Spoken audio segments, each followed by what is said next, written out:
அவருக்கு வந்து ஏதோ ஒரு ப்ரோட்டீன்லையோ ஏதோ ஒரு ஹெல்த் இஷ்யூஸ்லையோ ஏதோ ஒரு ரீசன்லையோ அவருக்கு வந்து இது மாதிரி ஒரு பிரச்சனைகள்லாம் இருக்கலாம் அப்படின்னு அவர் சொன்னார். சரிங்க, நான் என் ஹெல்த்தை நான் ட்ரை பண்ணுறேன் அப்படின்னு சொல்லிட்டு என் ஹெல்த் என் அவர் என்ன சொன்னார்னா, அது யூரினேட்டிக்கல் பிரச்சனை இருக்கும், அவருக்கு வந்து உப்பு சம்மந்தப்பட்டது, இது மாதிரி ஒவ்வொரு பிரச்சனையும் இருக்கும், அதனால வந்து கிட்னியில் ப்ராப்ளம் இருக்கும், அதுக்கு நீங்கள் என் ஹெல்த் கொடுங்க அப்படின்னாரு. சரிட்டு என் ஹெல்த்து நான் என் ரினியூவல் கொடுத்துட்டு அதோட வந்து ஆயுஷ் சேவா கொடுத்தாரு. ஆயுஷ் சேவா கொடுத்தாங்க.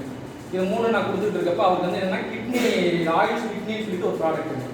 இது 3 கொடுத்தது அவர் டோட்டலி சேஞ்ச். அவர் எப்படின்னா தூங்கி எழுந்திரிச்சாருன்னா காலையில் வந்து ஒரு கதவு பிடிச்சி தான் எழுந்திருக்காரு. கதவு பிடிச்சிருந்து யூரின் போகிறப்ப வெல்டாம்ப்ளஸ்னு ஒரு டேப்லெட் என்னன்னா யூரின் வந்து கிளியராக போகிறதுக்காக கொடுக்கக்கூடிய ஒரு வெல்டாம்ப்ளஸ்னு ஒரு டேப்லெட் வந்து மெடிசனில் கொடுப்பாங்க. அது கொடுத்தா தான் அவருக்கு வந்து காலையில் வந்து ஃப்ரெஷ்ஷாக அந்த யூரின் போகிறப்ப அந்த முக்கிறது இல்லாமல் ஃப்ரீயாக போகிற மாதிரி இருக்கும். அதுக்கப்புறம் வந்து அவருக்கு கண்டினியூவாக வந்து சோயிலாம் வந்து அவருக்கு போகிறதுக்கு ஈஸியாக இருக்கும்.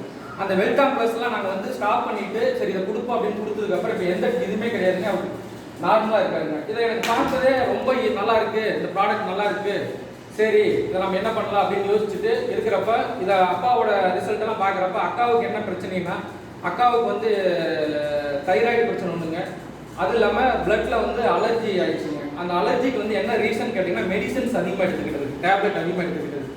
அதுக்கு வந்து அந்த மெடிசன்ஸ்லாம் எடுத்துக்கிட்டாங்க. என்ன பிரச்சனை